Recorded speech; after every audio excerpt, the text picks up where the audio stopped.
राधे राधे। हरे Krishna.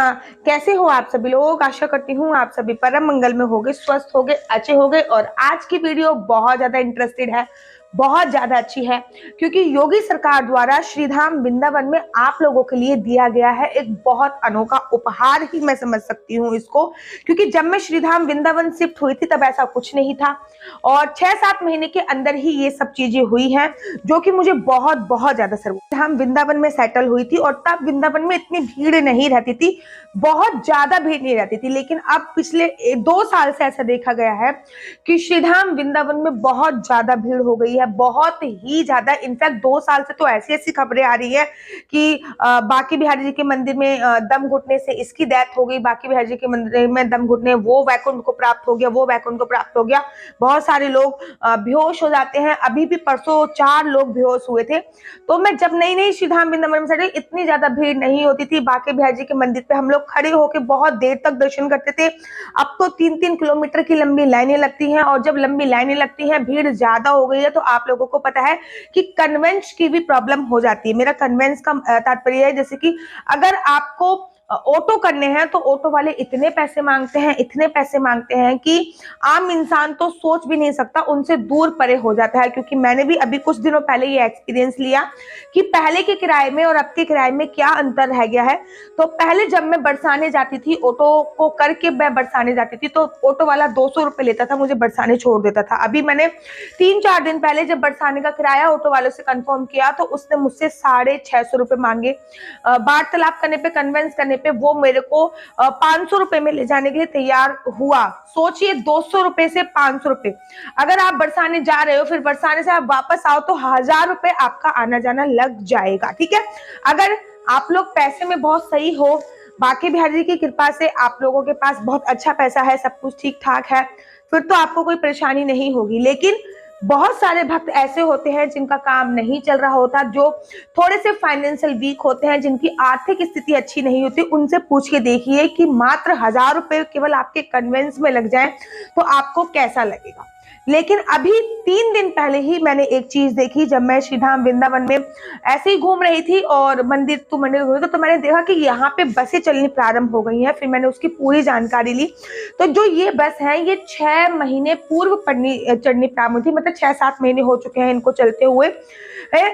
AC bus है ये, और बहुत ही अच्छी सर्विस है इसकी। और जब आप बस में चढ़ते हो तो 20 या 30 रुपए में आप बरसाने पहुंच जाते हो। लेकिन इनका एक पर्टिकुलर टाइम होता है, और ये आपको वृंदावन बस स्टॉप से मिलती है।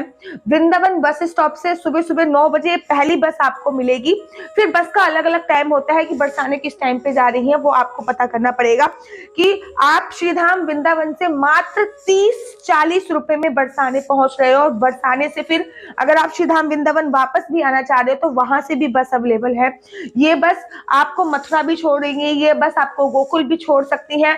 यहाँ पे भी आप जाना चाहो वहां पे ये आपको छोड़ सकती हैं, क्योंकि ऑटो वालों की किराए बहुत ज्यादा है। टैक्सी ओला यहाँ पे अवेलेबल नहीं है, और ऑटो भी यहाँ पे अवेलेबल नहीं है। तो बजट के अंदर अगर आप श्रीधाम वृंदावन घूमना चाहते हो, आप चाहते हो कि आप ठाकुर जी के दर्शन भी कर लो और बजट भी आपका ज्यादा बिगड़े नहीं, केवल किराया किराया इंसान को बड़ा हट कर जाता है कि भैया किराया किराया लग गया। तो ये वाली जो बसें हैं, इनकी सुविधा बहुत अच्छी है। एसी बसें हैं, आराम से कंफर्टेबल आपको बैठना होता है। मैंने भी इस हालत में भी, आपको पता है कि मेरा 9 मंथ चल रहा है प्रेगनेंसी का, इस हालत में भी मैंने एक बार मैंने कहा चलो एटलीस्ट मैं बैठ के तो देखूं कि इसकी सवारी करके कैसा लग रहा है। मैं बस में चढ़ गई मथुरा से, और मैं श्रीधाम वृंदावन के लिए आई। तो श्रीधाम वृंदावन के लिए आई तो ये मेरे को जैसे कि दिल्ली में होता है, तो दिल्ली की मुझे आदत थी कि दिल्ली में जब मैं बहुत टाइम पहले, मेरे को तो याद भी नहीं है कि मैं कितने टाइम पहले बस में चढ़ी थी, और अब वृंदावन में आके मैं कम से कम 6-7 साल बाद बस में चढ़ी हूँ, केवल ये जानने के लिए कि इसकी सर्विस कैसी है और क्या है, ताकि मैं आप लोगों के लिए एक वीडियो अच्छी से बना सकूं। आराम से मेरे को कंफर्टेबल सीट मिल गई, लेडीजों के लिए अलग सीट है। लेकिन दिल्ली में होता क्या था, दिल्ली या फिर गाजियाबाद में ऐसा होता है कि आपको कंडक्टर के पास जाके टिकट लेनी पड़ती है। मैंने भी वैसे ही किया, तो उन्होंने मुझसे बोला कि आप जाके सीट पे बैठ जाइए, कंडक्टर जो होएगा वो आपके पास खुद ही आएगा और खुद आपको टिकट देगा। तो मैंने जन्मभूमि से ये टिकट ली थी।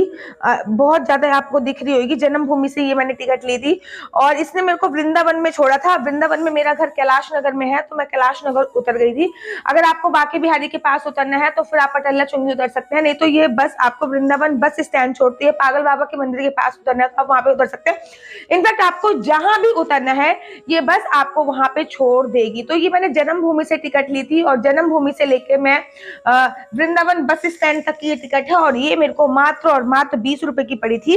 और किसी ने मुझसे 10 किलोमीटर दिखा रहा है, यहाँ से जन्मभूमि और वृंदावन से 10 किलोमीटर दिखा था, तो ये मेरे को 20 रुपए की पड़ी थी। लेकिन किसी ने मुझसे बताया कि दीदी आपको पता है पहले 10 रुपए किराया था, अब किराया बढ़ के 20 रुपए हो गया है।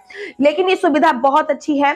अगर आप बरसाने जाना चाहते हो तो आपको वृंदावन बस स्टैंड से बस मिलेगी और आप बस के जरिए आराम से बैठ के बरसाने जा सकते हो, या फिर बरसाने से आप जन्मभूमि भी जा सकते हो और फिर जन्मभूमि से गोकुल भी जा सकते हो, नंदगांव भी जा सकते हो।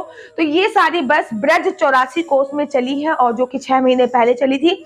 मुझे बहुत अच्छी लगी ये सुविधा। मुझे लगा कि आप लोगों को शायद इस सुविधा के बारे में पता ना हो, लेकिन पर्टिकुलर कौन कौन सी बस का टाइमिंग कहाँ कहाँ पे है ये आपको बस स्टैंड पे ही जाके पता चलेगा। जैसे कि जन्मभूमि पे बस स्टैंड है, एक वृंदावन में बस स्टैंड है। सुबह सुबह अर्ली मॉर्निंग 9 बजे पहली बस होती है, शाम को कितने बजे एंड होता है तो वो आपको वहां पे ही जाके पता चलेगा। क्योंकि कन्वेंस इतना बेकार हो चुका है यहाँ पे, इतना बेकार हो चुका है कि मैं अपने शब्दों में बयान नहीं कर सकती। मुझे मथुरा जाना था किसी कारणवश और मुझे ड्राइविंग नहीं आती थी।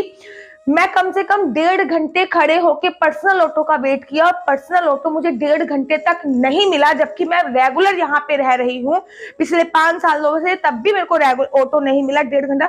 उसके बाद मेरे को शेयरिंग ऑटो में भी जाना पड़ा और शेयरिंग ऑटो में जो पैसे 20-30 रुपए शेयरिंग ऑटो में लगते थे उसके पैसे मुझे 40 रुपए देने पड़े उस दिन क्या, आप तो रोज का ही ये होता है, सैटरडे संडे होता है या फिर एकादशी होती है तो श्रीधाम वृंदावन में बहुत बहुत ज्यादा भीड़ होती है और इस टाइम पे जो ऑटो वाले होते हैं वो अपनी मनमानी करते हैं और बहुत ज्यादा मनमानी करते हैं। कार्तिक के महीने में तो इन लोगों ने भक्तों के साथ, मैं आपको बता नहीं सकती कि मतलब कैसे कैसे किया, लेकिन हाँ इनका भी कमाने का एक टाइम होता है, एक टाइम ही है। अब तो मैंने कहा ना श्रीधाम वृंदावन में इतने सेवार्थी लोग आते हैं, इतने लोग आते हैं कि श्रीधाम वृंदावन में बहुत ज्यादा प्रॉब्लम हो गई है कन्वेंस की। और अगर आपको अपनी गाड़ी के साथ भी आप लोग आ रहे हो या फिर अपनी बस लेके भी आ रहे हो तो आपको पार्किंग बहुत ज्यादा दूर मिलती है, बहुत ज्यादा दूर। और तो फिर आप ये छोटे छोटे जो टमटम होते हैं अगर आप इनको भी बुक करते हो तो ये बहुत ज्यादा पैसे लेते हैं। तो आप ये बस का उपयोग कर सकते हो और आशा करती हूँ कि आपको मेरी वीडियो अच्छी लगती होगी। वृंदावन की ऐसी छोटी बड़ी जानकारी मैं आपको अपने यूट्यूब चैनल हरि बोल के माध्यम से देती रहूंगी। अगर आपको मेरी वीडियो अच्छी लगती है तो आप अपना यूट्यूब चैनल हरि बोल को लाइक से सब्सक्राइब करना बिल्कुल भी मत भूलिए। तब तक के लिए मुझे दीजिए इजाजत। राधे राधे, हरे कृष्णा, हरि बोल।